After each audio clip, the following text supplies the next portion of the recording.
Ucapkan alhamdulillahirabbil alamin. Berselawat kepada Nabi dengan mengucapkan Allahumma salli ala Muhammad wa ala ali Muhammad fil alamin innaka Hamidum Majid. Bapak Ibu sekalian yang berbahagia, sehat semua? Puasa semua? Enggak puasa kan lucu lah. Mudah-mudahan yang hadir subuh ini husnul khatimah. Bapak Ibu, kita doakan orang tua kita, Allah tempatkan di tempat terbaik di sisinya, Allah terima amal ibadahnya, Allah kumpulkan kelak bersama orang-orang yang saleh, dan kemudian untuk orang tua kita yang masih hidup, sehat, kuat, anak yang soleh, husnul khatimah juga.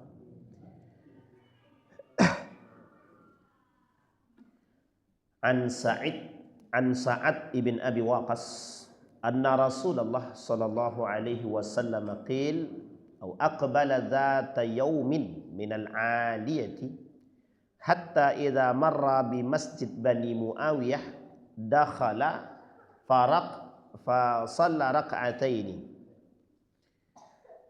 wa da'a rabbahu tawilan thumma insarafa ilaina faqala. Diceritakan dari Sa'ad ibn Abi Waqqas. Kata Sa'ad ibn Abi Waqqas, Nabi Muhammad sallallahu alaihi wasallam aqbala dzata yaumin minal 'aliyah. Pergi ke satu tempat yang cukup jauh. Hatta idza marra bi masjidin, sampai kemudian ketika Nabi sampai di satu masjid Bani Muawiyah, faraka'a raka'ataini fa shalla fihi. Nabi salat 2 rakaat di situ. Wada'a rabbahu tawilan, dan dia berdoa kepada Allah panjang kali. Kata Sa'ad bin Abi Waqqas. Thumma insarafa ilaina faqala. Kemudian dia datang setelah doa, dia datang kepada kami, kata Sa'ad bin Abi Waqqas. Nabi menyampaikan, sa'altu rabbi thalathan. Aku minta kepada Allah 3. Fa'atani ithnataini aw thintaini wa mana'ani wahidah. Dikasih oleh Allah 2, satunya lagi tak dikasih oleh Allah. Artinya dijawab oleh Allah 2, satunya tak dijawab. Doa. Kita masih pada persoalan fitnah yang akan terjadi di muka bumi ini. Persoalan doa pertama, Rabbi sa'altu rabbi an la yuhlika ummati. Aku berminta kepada Allah, kepada Tuhanku, kata Nabi kepada para sahabat, agar Allah tidak menghancurkan umatku bisanati, sepanjang tahun. Fa'ataniha, kata Nabi. Kemudian Allah kasih. Maksudnya di sini adalah Nabi berdoa semoga umatnya ini tidak dihancurkan, tidak diberikan azab oleh Allah sepanjang tahun. Dijawab oleh Allah. Wa sa'altuhu an la yuhlika ummati bil gharaqi. Kemudian aku minta kepada Tuhanku, ya Allah, jangan engkau berikan azab kepada umatku dengan cara ditenggelamkan. Fa'ataniha. Kemudian Allah menjawabnya. Wa sa'altahu an la yaj'ala ba'sahum bainahum famana'aniha. Kemudian aku berdoa yang ketiga, semoga Allah tidak menjadikan setiap umatku antara satu dengan yang lain saling membunuh, saling mencaci, saling mencela karena persoalan dunia. Apa kata Allah? Kata Nabi, wa mana'anihi. Allah tak jawab. Di dalam riwayat yang lain, an Thauban radhiyallahu anhu qala Rasulullah sallallahu alaihi wasallam, innallaha zawaliyal arda fara'aitu masyariqaha wa magharibaha inna ummati sayablughu mulkaha. Sesungguhnya umatku kelak akan sampai pada puncak kejayaannya. Mazu yali minha, yang pernah aku sampaikan kepada mereka. Wa u'tiyat al-kanzain al-ahmar wal abyad. Kemudian diberikan kepada mereka bukan cangkir, dua tempat yang bagus seperti tempat air begitu. Yang satu berwarna merah, yang satu berwarna putih. Wa inni sa'altu Rabbi, kemudian aku meminta kepada Tuhanku, Rabbi li ummati alla yuhlikaha. Dia meminta kepada Allah agar tidak dihancurkan umatnya bisanatin ammah sepanjang tahun. Wa utiyat, kemudian dijawab oleh Allah, wa alla yusallitu alaihim aduwan min siwa anfusihim wa yastabiha baydatahum. Apa kata Nabi? Wa illa an yusallata wa alla an yusallata alaihim aduwan, dan tidak ada musuh yang bisa menghancurkan mereka kecuali diri mereka sendiri. Wa inna rabbi qala ya Muhammad, kemudian Tuhanku berkata, ya Muhammad, inni idza qadaitu qada'an fa innahu la yurad. Ketika aku, kata Allah, sudah mengatakan terjadilah, maka tidak ada satupun yang bisa melawan dan menentang. Inni qadaitu qada'an, ketika aku sudah menetapkan satu ketetapan, la yurad, tidak akan pernah ditolak. Tidak akan pernah ada satupun yang mampu menolak. Wa inni a'taituka li ummatik alla uhlika bisanatin. Ketika aku memberikan atau menjawab doamu untuk tidak menghancurkan umatmu, wa la usallita alaihim aduwan min siwa anfusihim, dan tidak ada musuh yang mampu mengalahkan mereka kecuali diri mereka sendiri. Walau ijtama alaihim min aqtariha aw qala min baini aqtariha hatta yakuna ba'dahum yahliku ba'din. Kata Nabi, dijawab oleh Allah dalam doa tersebut, aku sudah kasih satu.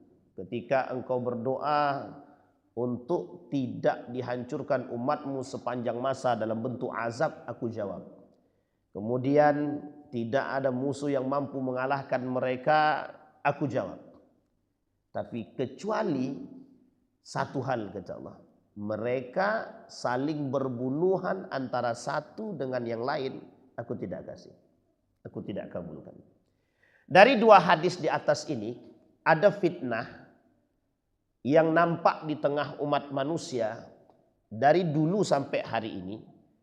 Salah satu di antaranya adalah ba'sun. Ba'sun itu sebenarnya kalau bahasa lainnya adalah fitnah.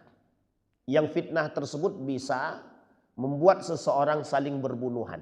Kira-kira menurut Bapak Ibu, apa yang membuat orang bisa saling berbunuhan antara satu dengan yang lain? Yang bisa menyebabkan terjadinya perpecahan antara satu dengan yang lain sampai urusannya adalah nyawa, itu apa? Satu, adu domba. Apa sebabnya mereka diadu domba? Ada sebab yang lain? Ada. Apa sebab yang lain? Dunia. Dunia. Itu fitnah yang besar. Kita ambil contoh. Amerika satu kelompok. Cina, Rusia, dan Iran satu kelompok. Cina, Israel satu kelompok. Kira-kira ini berperang enggak? Salah satu kondisi kita yang hari ini yang sangat mengkhawatirkan adalah munculnya perang dunia ketiga antara dua negara ini. Antara dua kekuatan besar ini. Iran, Rusia, Cina, Amerika, Israel. Pertanyaannya, apa yang menyebabkan dua kekuatan besar ini akan berperang? Apa sebab? Sebab yang pertama, kekuasaan. Sebab yang kedua, persoalan harta. Ekonomi, harta, dan lain sebagainya masuk di situ. Yang ketiga, ini persoalan yang paling serius, agama. Saya ulangi Bapak Ibu. Apa yang menyebabkan dua kekuatan besar ini bertikai? Berperang. Kalau cuma bertikai saja selesai Pak, sederhana saja. Tapi ini berperang Pak. Yang dijadikan kambing hitam itu adalah Palestina. Yang dijadikan kambing hitamnya adalah Palestina. BOP itu tidak melibatkan Palestina, tapi justru melibatkan eksistensi Israel. Artinya Bapak Ibu, Amerika dengan Israel bersatu. Rusia, Cina, dan kemudian Iran, ini satu kelompok kekuatan besar. yang kelak yang nampak bagi kita yang saling bermusuhan. Pertanyaannya, apa sebab mereka berperang? Satu, kekuasaan politik. Yang kedua, persoalan harta. Yang ketiga, persoalan yang paling serius, agama. Jadi agama ini tidak nampak seolah-olah ini bukan perang agama. Tapi pada hakikatnya ini perang agama. Perang agama. Kita ambil contoh Inggris. Inggris pada Perang Dunia Pertama itu menghasut sekian banyak, bukan sekian banyak, beberapa kelompok-kelompok dari sisi kerajaan-kerajaan Muslim untuk berkhianat kepada Turki Utsmani. Tujuannya apa? Tujuannya adalah kekuasaan dan memerangi kekuasaan dan berhasil dalam Perang Dunia Pertama. Itu kamuflase pertama. Tapi tujuan utamanya adalah agama. Jadi Bapak Ibu sekalian yang berbahagia, Yahudi tidak suka lihat Islam berjaya. Ustaz, jauh kali antara fitnah dengan Yahudi. Memang dari situ mulainya, Pak. Memang dari situ mulainya. Setelah Nabi itu lahir jadi seorang Nabi, membawa risalah agama, yang agama tersebut menolak semua aktivitas agama yang lain selain daripada Islam. Itu menjadi poin, Pak, bagi kaum Yahudi dan Nasrani. Walan tarda ankal yahud walan nasara hatta tattabi'a millatahum. Ya, Nasrani tak akan pernah senang dengan kita sampai kita ikut agama. Sekarang saya tanya, betul tidak pernyataan Allah itu yang 1400 tahun tertulis dalam Al-Quran sampai hari ini? Yang pernah melihat tanda-tanda kita harus mengikuti agama mereka, bisa Bapak Ibu sampaikan? Pertanyaannya adalah, betul tidak yang mereka harapkan? Betul, Pak. Apa tujuan Yahudi menghancurkan kita? Agama kok. Apa tujuannya Nasrani menghancurkan kita? Agama, bukan yang lain.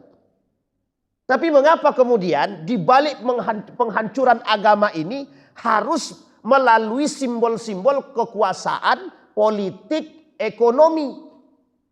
Itu dijawab sama Nabi. Salah satu penyebab fitnah terbesar yang bisa merusak keislaman seseorang itu adalah harta. Sekarang kita relate, Kak. Kita coba sambungkan dengan makna dalam Al-Quran tersebut. Inna amwalakum wa auladakum fitnah.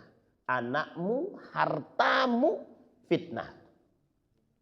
Sekarang persoalannya, kita sesuaikan dengan keadaan. Betulkah harta ini menjadi fitnah? Ekonomi ini menjadi fitnah? Betulkah ekonomi ini menjadi penyebab berbunuhnya antara satu muslim dengan muslim yang lain? Kita lihat kasusnya. Ketika Perang Uhud yang kedua. Perang Uhud pertama kita menang. Perang Uhud kedua kita lihat. Turun para pemanah. Apa alasan mereka turun? Apa alasannya mereka turun, Bapak Ibu? Harta rampasan. Siapa yang menghasut? Kaum munafik.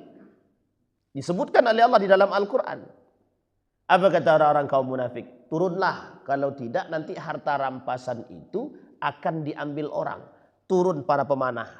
Tapi apa yang dikatakan Nabi? Jangan turun. Nabi itu nabi. Itu nabi. Nabi masih hidup bersama mereka, mereka turun. Nabi perintahkan jangan turun, tapi mereka turun. Uniknya perkataan Nabi terbukti ketika itu atau tidak?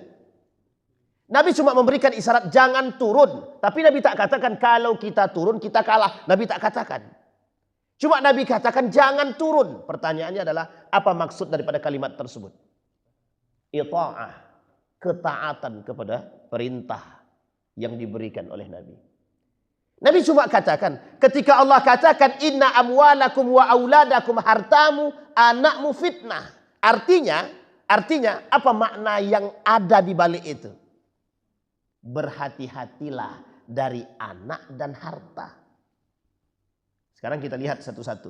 Kita lihat anak dulu. Berapa banyak anak menjadi fitnah bagi orang tua? Banyak apa tak banyak? Kita lihat rumah tangga ada anaknya yang terikat kasus narkoba. Fitnah atau bukan? Fitnah. Ada anaknya mohon maaf yang rumahnya hancur lebur, rumah tangganya berantakan. Ada atau tidak? Fitnah atau bukan? Fitnah. Ada anak yang kerjaannya maling. Fitnah atau bukan? Fitnah seorang anak. Tapi fitnah itu bukan hanya persoalan buruk saja. Baik juga fitnah. Ujian. Jadi anak itu menjadi ujian sepanjang hayat bagi seorang ayah dan ibu. Jadi tidak ada istilah kami selesai urusan kami ya nak sampai engkau menikah. Tak ada Pak. Itu mungkin dalam persoalan ekonomi saja. Tapi dalam persoalan agama yang berkaitan tentang fitnah ini tidak bisa Pak. Sepanjang hayat tugas orang tua terhadap anaknya. Itu tidak bisa dipotong-potong itu. Kalau ada yang bilang kalau dia sudah besar Ustaz, sudah berumah tangga. Jadi kami tidak lagi mengurus tentang sholatnya dia segala macam. Tak bisa Pak. Tidak Pak. Itu urusan agama sepanjang hayat tanggung jawab kita sampai dia mati. Kalau kita mati duluan berarti selesai. Tapi kalau dia mati duluan selesai. Siapapun di antara kita yang mati duluan. Jadi tanggung jawab seorang ayah itu begitu. Termasuk ibu juga begitu. Jadi yang disebut dengan fitnah itu apa? Sepanjang hayat kita punya fitnah dengan anak. Apa ujian kita terhadap anak itu banyak Pak. Bisa baik, bisa buruk. Uniknya ada anak penghafal Quran. Penghafal Quran. Bangga apa tidak orang tuanya itu Pak? Hafal Quran 30 juz. Bangga kan? Sangat bangga. Tapi di akhir hayatnya menjadi seorang pengkhianat. Munafik. Di akhir hayatnya bisa menjadi seorang yang musyrik. Kira-kira fitnah beratnya itu. Fitnah berat. Yang awalnya dipuji, diangkat menjadi seorang penghafal Quran. Tapi akhir hayatnya menjadi orang yang musyrik. Fitnah atau tidak? Fitnah. Kedua, kita lihat sisi harta. Jadi bukan hanya ujian itu bukan hanya baik, bukan hanya buruk saja, buruk, baik juga ujian. Yang kedua, kita lihat dari sisi fitnah. Mengapa Allah selalu mengecam persoalan harta? Setiap persoalan harta itu selalu Allah menyampaikan persoalan-persoalan berupa ancaman. Amwalakum fitnah, hartamu fitnah. Sekarang kita lihat apa sisi fitnah terbesar daripada harta tersebut. Apa Pak? Sisi fitnah terbesar daripada harta tersebut. Penyimpangan agama. Penyimpangan agama. Dari persoalan itulah kasus-kasus yang kita sampaikan dari sebelum datang Ramadan ini kan kita sampaikan Pak. Kasus-kasus penyimpangan agama, persoalan Apa kaitannya harta dengan penyimpangan agama? Orang rela menjual agama hanya demi harta Pak. Satu. Yang kedua, harta itu melalaikan. Ghaflah. Bukan ghaflah daripada manusia. Bukan. Ghaflah an dinillah. Ghaflah anillah. ghaflah an rasulillah. Ghaflah anil Quran. Lalai dari Allah. Lalai dari agama. Lalai dari Rasulullah. Lalai dari Al-Quran. Itu fakta Pak. Tidak ada yang bisa mengatakan tidak fakta itu tidak ada. Ustadz itu banyak cuma cerita aja Ustadz. Fakta. Kalau mau tahu fakta itu di mana kita lihat? Di rumah kita sendiri. Buktikan sendiri di rumah kita sendiri. Ustadz, selama Ramadan ini kami baca Qurannya 5 kali dalam sehari. Selama Ramadan. Di luar Ramadan. Itu kejujuran dari seorang nenek tadi. Oh itu ya.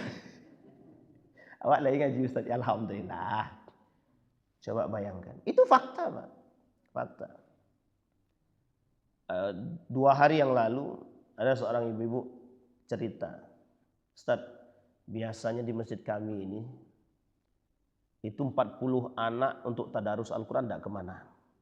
Malam hari ini Ustaz, sambil nangis dicerita. Malam hari ini cuma 4 orang Ustaz. Itu tanda Pak, tanda. Sekarang ini Ramadan keberapa? Ketiga atau keempat puasa ini? Hari ini ketiga, baru ketiga Pak, baru ketiga. Fenomena itu kan jelas, nyata. Selalu ustadz-ustadz menyampaikan dalam Ramadan itu, hari pertama sampai 10 penuh, nanti akan mengalami kemajuan. Awak kira kemajuannya positif, rupanya maju itu maju softnya. Dari belakang softnya maju ke depan, tinggal cuma satu soft. Coba bayangkan, itu sebenarnya bukan candaan Pak, tapi itu kekhawatiran yang serius.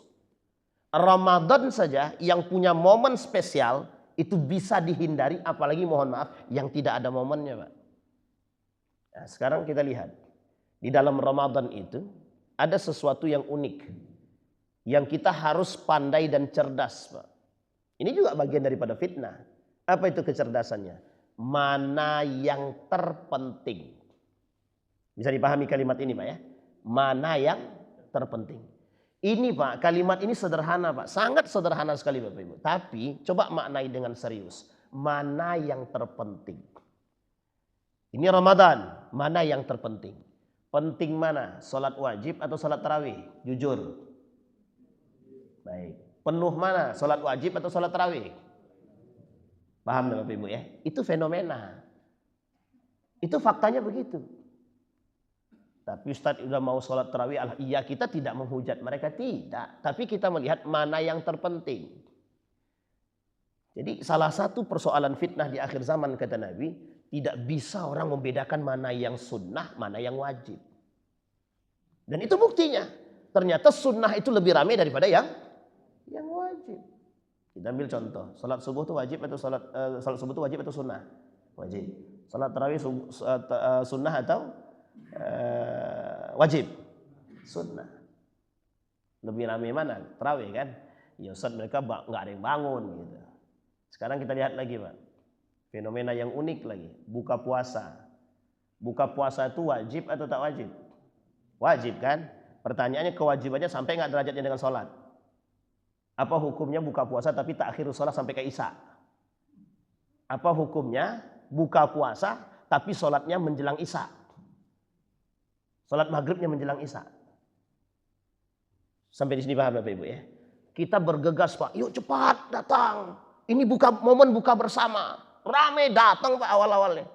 Setelah makan kenyang semua. Nggak ada yang nungguin sholat. Ntar sholat maghrib yuk. Ntar dulu. Kan masih panjang waktunya. Sekarang saya tanya Pak, panjang nggak waktu untuk buka puasa itu?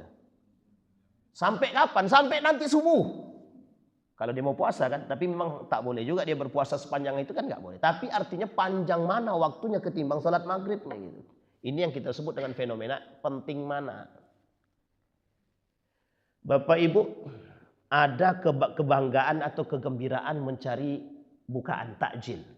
Bahagia hati kita kan, pergi cari bukaan. Tapi mohon maaf, azan berkumandang, kita masih di luar.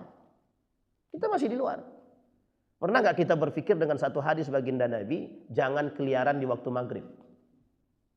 Sore sampai maghrib, itu pernah nggak kita berpikir begitu? Itu kita terobos Pak. Kita terobos itu. Hadis tersebut demi apa? Kegembiraan. Ya tak salah Pak. Yang salah itu takhir sholahnya Pak. Sholat itu wajib Pak. Wajib banget, sangat wajib. Kalau ditimbang antara sholat dengan buka puasa, mohon maaf Pak. Bapak minum air putih sudah batal puasa itu belum? Batal, cukup. Jadi mana yang penting itu yang harus kita pikirkan. Itu fenomena, itu fitnah. Makanya kadang-kadang kalau kita berpikir ya banyak persoalan itu yang memang melalaikan kita daripada Allah Subhanahu wa taala. Itu bukan hanya sekedar cerita tapi itu fakta. Makanya kembali itu skala kecil. Bagaimana dengan skala yang besar tadi? Ketika ini dihadapkan dengan dua kekuatan besar tadi. Iran dengan kekuatan Cina, Rusia, Iran dengan Amerika dan Israel. Itu jelas persoalannya Pak. Persoalannya agama. Makanya ketika Turki Utsmani itu runtuh Pak. Apa kata Inggris itu? Kemenangan Inggris itu. Itu perangnya melawan Turki Utsmani. Bukan yang lain. Yang mereka perang itu Turki Utsmani. Orang yang sangat lama berkuasa. Negara yang sangat, kerajaan yang sangat lama berkuasa. Diobrak-abrik, dihancurkan. Cara meruntuhkannya bukan dengan senjata. Tapi cara meruntuhkannya pertama dengan urusan dunia. Harta. Berapa banyak orang yang cinta terhadap kekuasaan. Masuk tuh satu-satu. Keluarga-keluarga kerajaan tuh dihasut. Kau mau jabatan apa? Mau kekuasaan apa? Harta sekian banyak. Oke segala. Dikasih. Tapi siapa yang tukang hasut? Yang di belakangnya Pak. Siapa? Yahudi. Jadi keseriusan Yahudi menghancurkan kita itu bukan hanya. Kalau kita lihat skalanya Pak. Cara Yahudi menghancurkan kita. Itu bukan sekedar tembak hancurkan mereka. Tidak. Cara Yahudi menghancurkannya itu perlahan. Satu-satu yang dirusak. Itu yang disebut dengan fitnah tadi. Makanya Bapak Ibu, salah satu penyebab terjadinya satu orang muslim dengan muslim bisa bertikai itu persoalannya harta saja. Ingat, kalau dia tidak punya iman. Orang yang punya iman itu diusik Pak, diusik. Bagaimana caranya biar cinta terhadap dunia? Coba bayangkan, bisa lisan kita ini mengatakan sesuatu yang bertolak belakang daripada agama, sementara kita tahu itu salah. Kita tahu itu salah, tapi bisa lisan kita ini mengatakan itu benar. Yang salah bisa jadi benar dengan lisan. Kira-kira yang berbicara apa? Nafsu kah? Atau iman kah? Syahwat. Hawa nafsu. Itu yang disebut oleh Nabi. Maka Bapak Ibu, kita bicara tentang fitnah tadi. Apa yang menyebabkan seseorang itu saling bertikai, berpecah belah, atau bermusuhan antara satu dengan yang lain? Salah satu penyebab terbesarnya adalah harta, hubbud dunia, cinta terhadap dunia. Wa qala Syekhul Islam Ibnu Taimiyah rahimahullahu fi ta'silil mani'. Wa hadzal ba's nau'ani. Persoalan pertikaian tadi yang fitnah tadi terbagi dua. Ahaduhuma, salah satu di antaranya al-fitanu, fitnah-fitnah allati tajri 'alaihim wal fitnatu taridu 'alal qulub. Fitnah yang pertama adalah yang sampai kepada manusia dan merusak hati-hati manusia. Fala tu'raful haq wa la taqsiduhu. Ketika hati mereka rusak, mereka tak bisa lagi melihat mana yang hak dan mana yang batil. Fayu'dhi ba'duhum ba'da bi aqwalin wa a'malin. Nah, bayangkan Pak, itu perkataan Syekhul Ibnu Taimiyah. Apa kata Syekhul Ibnu Taimiyah? Ketika fitnah ini masuk ke dalam diri seseorang dan merusak hati dia tak fikir Pak, mana yang salah, mana yang betul. Itu kan faktanya begitu. Contoh. Ya ini contohnya memang itu aja yang kena tuh. Orang-orangnya itu aja yang kena itu. Koruptor misalkan ya. Tahu enggak mereka itu salah itu? Jujur aja tahu enggak mereka itu salah? Saya yakin 100%, bahkan bukan 100% Pak, 1000% mereka tahu korupsi itu salah.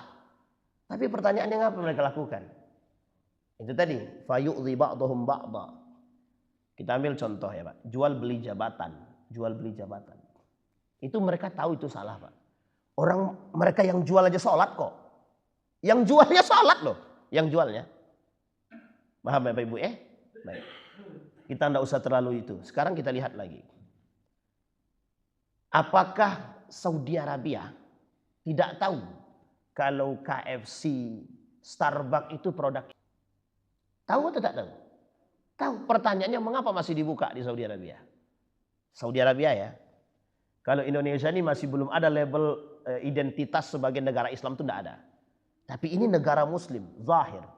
Pertanyaannya mengapa kok masih ada jualan Starbucks dan KFC? Itu kan pertanyaan besar bagi kita. Apa sebab? Nah ini poin pentingnya Pak. Itu yang dikatakan oleh Syekhul Islam Ibnu Taimiyah. Ketika hati ini dirusak oleh fitnah, tidak bisa dia membedakan mana yang hak dan yang batil. Padahal dia tahu. Uniknya lagi, itu cuma sekedar tidak bisa membedakan. Parahnya lagi, yu'dhi ba'dhum ba'dha bi aqwalin wa af'alin. Bisa dia menyakiti orang lain, tahu dia hukum menyakiti orang itu salah, tapi dia bisa menyakiti orang. Dari perkataan dia, dari perbuatan dia. Jadi jangan salah Pak, ketika seseorang yang hatinya sudah rusak itu mencaci maki orang. Nah sekarang kita lihat, apa sebab hati seseorang itu rusak? Yang haram. Kira-kira fitnah enggak tuh? Harta haram itu fitnah enggak? Harta haram itu masuk ke dalam kita, masuk ke dalam diri kita. Itu yang tadinya perkataannya subhanallah, istighfar, bisa langsung ngelantur Pak. Caci maki. Bayangkan. Uniknya lagi, bisa membuat akal ini hilang. Apa maksudnya akal itu hilang? Bisa menghalalkan yang haram dan mengharamkan yang halal. Kira-kira dari sebabnya apa? Harta kah? Atau iman kah? Syahwat kah? Atau iman kah? Syahwat. Jadi maka ketika itu ketika Nabi berdoa itu Allah tak bisa jawab. Bukan tak bisa jawab, Allah tidak jawab. Kenapa Allah tak jawab? Karena salah satu sebab kehancuran mereka itu. Kenapa demikian? Apa dorongannya? Hawa nafsu. Makanya Bapak Ibu ketika orang meninggikan nafsunya, ini bahasanya kasar ya. ketika orang meninggikan nafsunya, hawa nafsunya, lebih berbahaya, lebih buruk daripada binatang. Kita lihat kasusnya Jeffrey Epstein. Itu mohon maaf. Lebih buruk mana? Manusia kah? Lebih parah daripada binatang, Pak. Lebih parah daripada binatang. Binatang itu tahu mana anak, tahu dia mana musuh dia tahu, mana anak dia tahu. Manusia nggak tahu, Pak. Yang sudah pada puncaknya dengan nafsu dia, dengan hawa nafsu dia, anak kandung aja bisa bayangkan, Pak. Kira-kira lebih parah mana? Lebih parah binatang itu atau manusia? Itu yang disebut dengan oleh Allah balhum adal. Mereka lebih parah daripada binatang, lebih menyesatkan. Kita lihat kasusnya, Pak. Manusia atau tidak manusia mereka itu?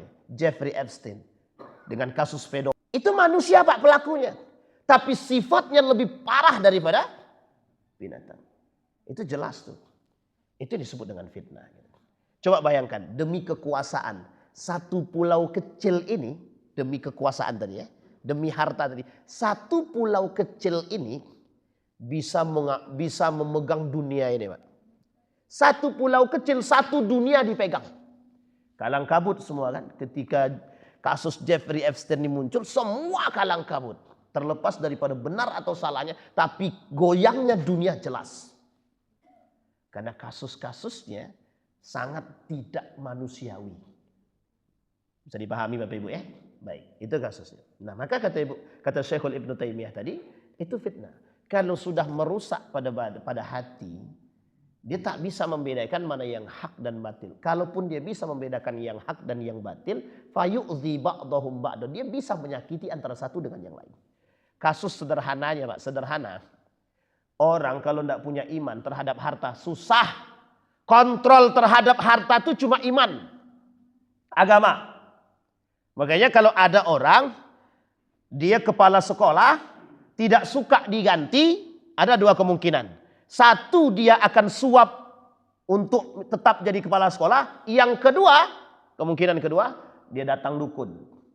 Tolong santet yang jadi pengganti saya itu. Ah, itu kalau tidak punya iman, mungkin tidak terjadi hal demikian itu. Itu fakta, Pak, yang saya ceritakan itu fakta. Bukan sekedar cerita. Unik, Pak, cuma kepala sekolah SMA. Bayangkan, tak suka diganti, datang ke dukun. Datang, cerita orang itu. Saya bilang, lawannya sederhana saja. Bapak kuatkan iman, buat ruqyah pribadi, pagari badan, dengan apa? Sholatnya, tahajudnya, baca Qur'annya. Paling tidak akan balik kepada diri dia sendiri, saya bilang. Coba bayangkan, Pak, itu demi harta loh. Demi harta. Kasus itu nyata, Pak. Almarhum Dr.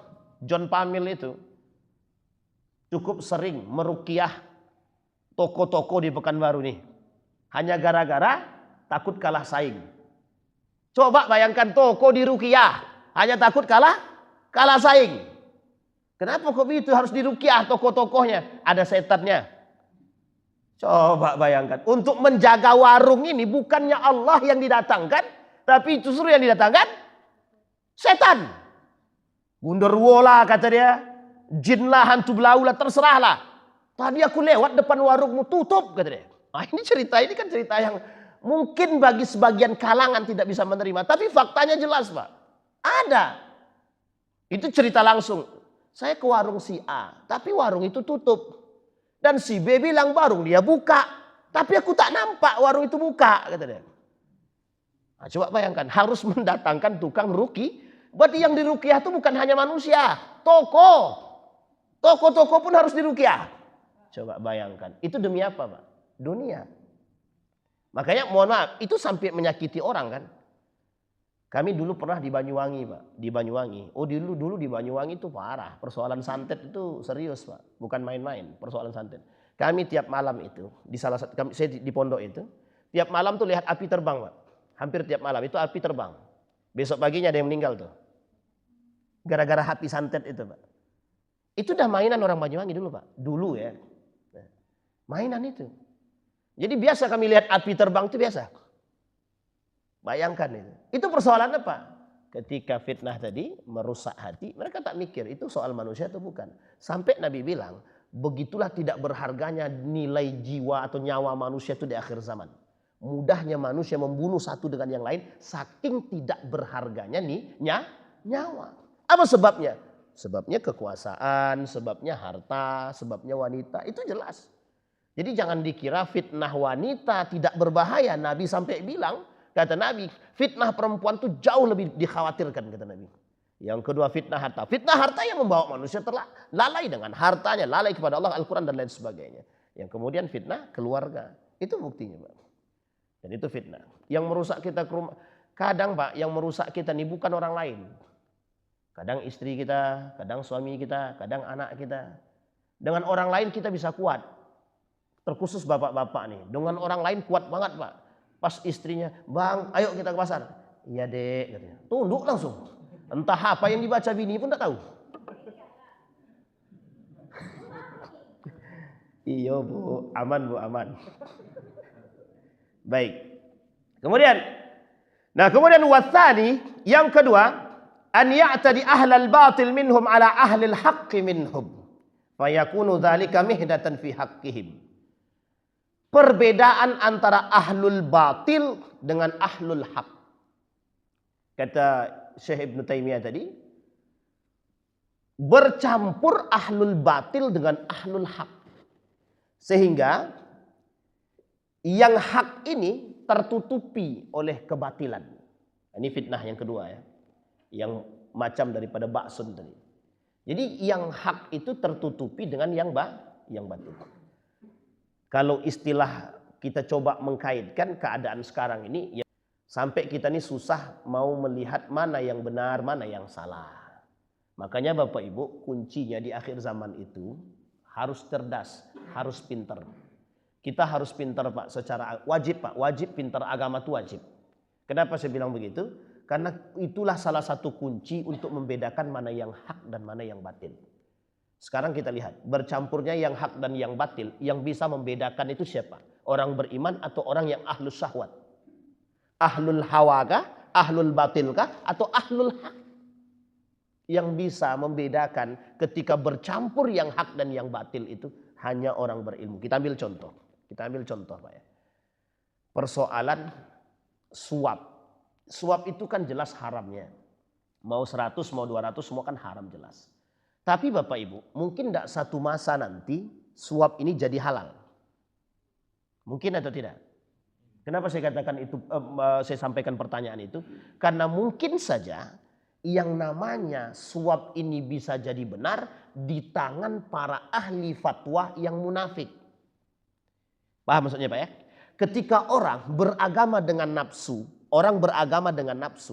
itu bisa saja mengeluarkan fatwa. Yang fatwa dikeluarkan itu berdasarkan dengan nafsu. Kita ambil contoh. Contohnya adalah ini zaman sudah saatnya bermain dengan suap. Maka ketika semua bermain dengan suap keluar fatwa. Boleh suap.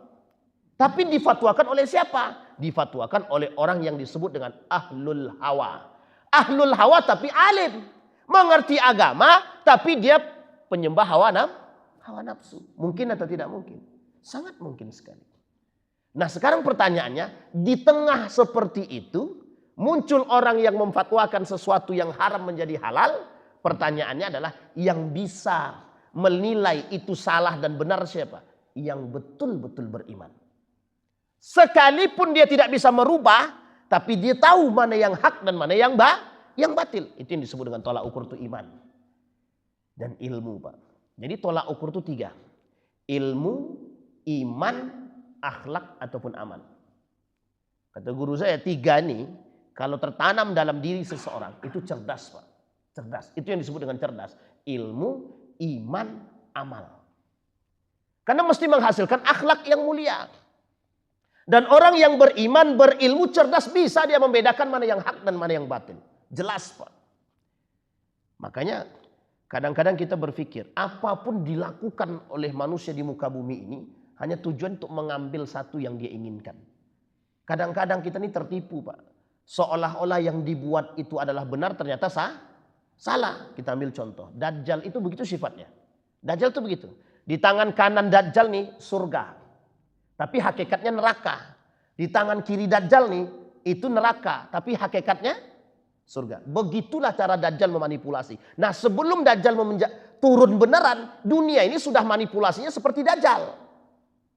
Sampai Nabi bilang itu, muncul dulu dunia ini hancurnya seperti turunnya Ya'jud wa Ma'jud. Setelah itu baru Ya'jud wa Ma'jud beneran. Artinya kehancuran dunia itu sudah seperti itu kata Nabi.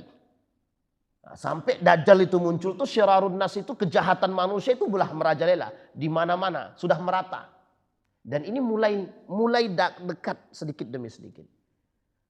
Ustaz, kita nih jangan pesimis lah dengan keadaan. Kita tidak pesimis Pak, itu perkataan Nabi yang sudah pasti akan terbukti. Mungkin tidak perkataan Nabi itu, atau adakah perkataan Nabi yang tidak terbukti?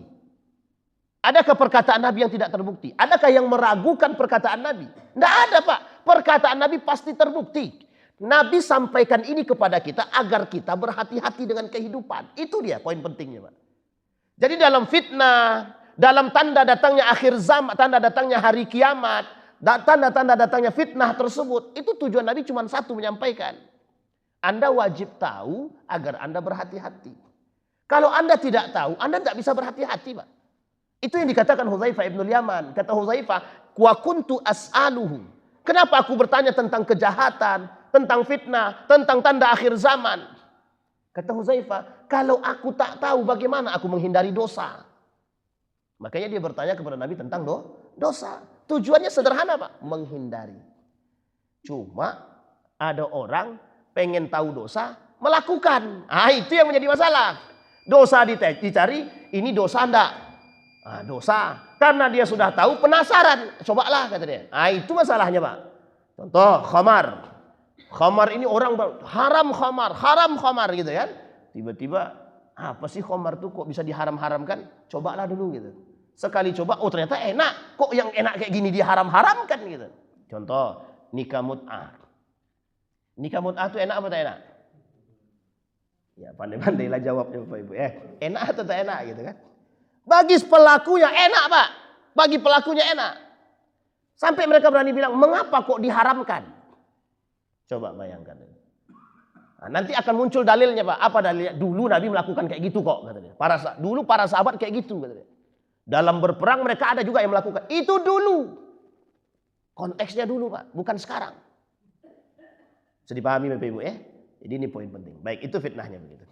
Innahu mayyattaqi wa yasbir fa innallaha la yudhi'u ajral muhsinin. Kata Allah dalam Al-Quran surat Yusuf ayat 90. Innahu mayyattaqi, mereka, siapapun mereka yang bertakwa, yang takut dan sabar. Ini maksudnya adalah persoalan fitnah tadi. Fitnah yang muncul di hadapan mereka, memang sebagian ulama itu berbeda pendapat tentang hadis Nabi. Ada yang berpendapat begini, kalau dia lihat kemungkaran, maka dia harus bisa mencegah kemungkaran tersebut dengan lisannya, dengan tangannya. Kalau tak bisa juga dengan dua ini, maka dengan hatinya. Wadzalika adhaful iman. Itulah selemah-lemahnya iman. Tapi sebagian ulama yang lain mengatakan, berpegang teguh kepada perkataan Nabi. Orang yang dilanda fitnah dan melihat fitnah tersebut harus bersabar terhadap fitnah tersebut. Salah satunya ini, yattaqi wa yasbir.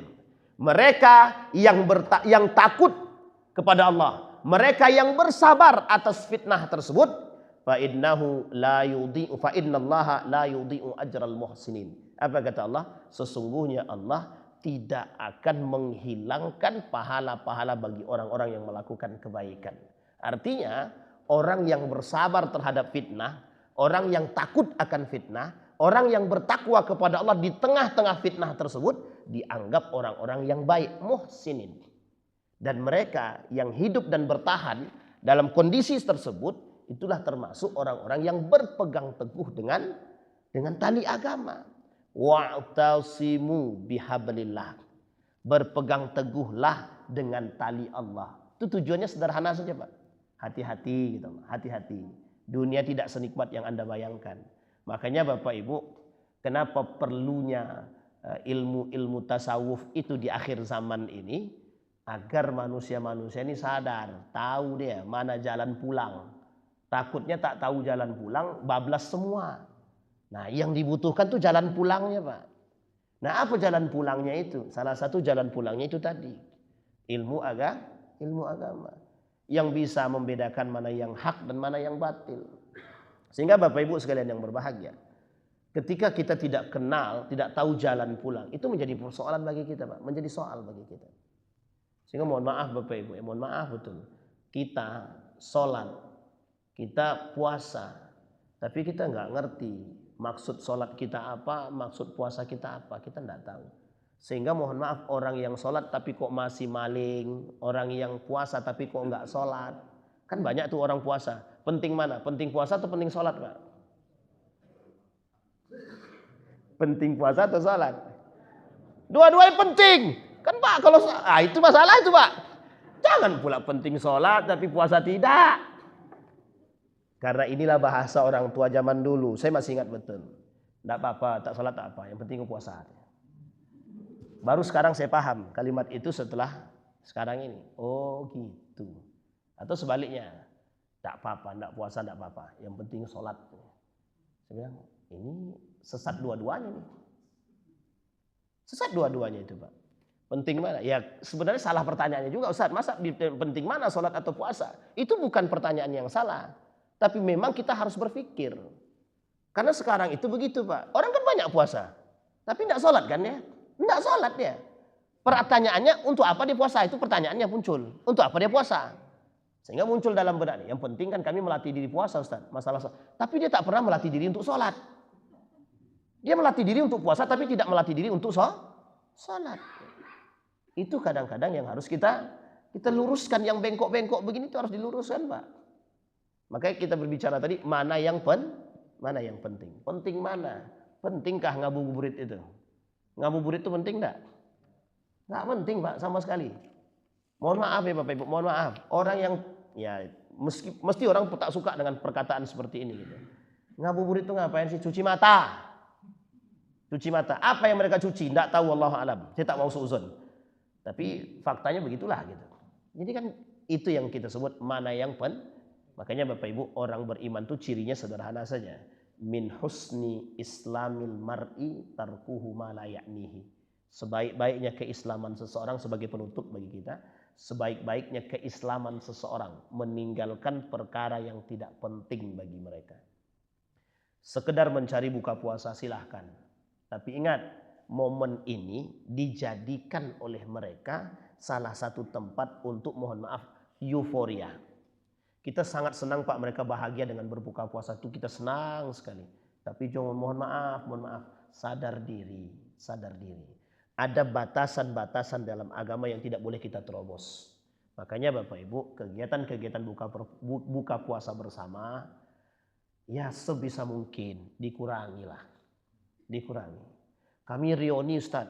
Kalau sekolahnya ada 5, berarti 5 kali reuni dia.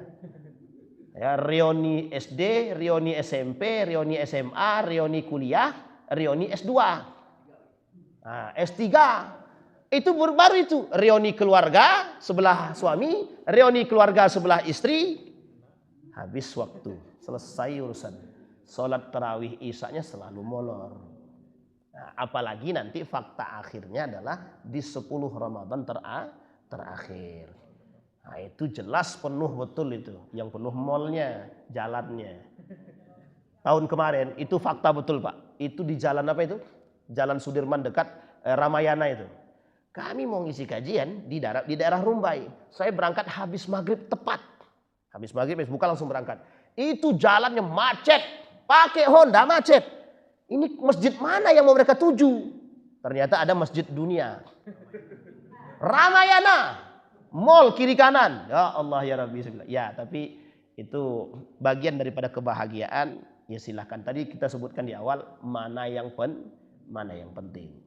Cuma kan kita sekarang ini penting baju. Kalau tak ada baju baru ya gimana kita mau enak. Itu tadilah. Tidak enak lebaran itu kalau tidak ada baju baru. Tidak enak lebaran itu kalau tidak ada ketupat. Pertanyaannya, ada tak ada ketupat lebaran jalan nggak? Puasa tetap kita nggak bisa mengundurkan, kita nggak bisa melebihkan. Mudah-mudahan ada manfaat bagi kita semua. Kita berdoa kepada Allah. A'udzu billahi minasyaitonir rajim. Bismillahirrahmanirrahim. Hamdas syakirin, hamdan na'imin. Hamdan yuwafi ni'amahu wa yukafi'u mazidah. Ya Rabbana lakal hamdu kama yanbaghi li jalali wajhikal karim wa 'azimi sultanik. Allahumma faqihna fid din wa 'allimna ta'wil. Allahumma salli ala Muhammad wa ala ali Muhammad fil alamin innaka Hamidum Majid. اللهم اغفر لنا ذنوبنا وذنوب والدينا وارحمهما كما ربيانا صغارا. اللهم اغفر لنا ذنوبنا وكفر عنا سيئاتنا وتوفنا مع الأبرار. اللهم اغفر لهم وارحمهم وعافهم واعف عنهم واكرم نزولهم ووسع مدخلهم واجعل الجنة مثواهم يا رب العالمين. اللهم بارك لنا في رمضان. اللهم بارك لنا في رمضان يا مجيب السائل ويا قابل التائبين. اللهم اختمنا بالصالحين. اللهم اختمنا بالصالحين. اللهم إنا نسألك إيمانا كاملا ويقينا صادقا وعملا صالحا مقبولا وتجارة لن تبور. اللهم اجعلنا من أهل القرآن واجعل أهلتنا من أهل القرآن الذين نحن خاصتك وأهلك يا أرحم الراحمين يا مجيب السائلين ويا قابل التائبين.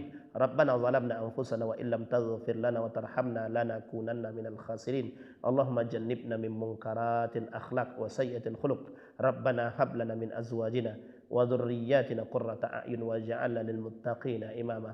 رب اجعلني مقيم صلاتي ومن ذريتي ربنا وتقبل دعاء. ربنا آتنا في الدنيا حسنة وفي الآخرة حسنة وقنا عذاب النار والحمد لله رب العالمين. السلام عليكم ورحمة الله وبركاته.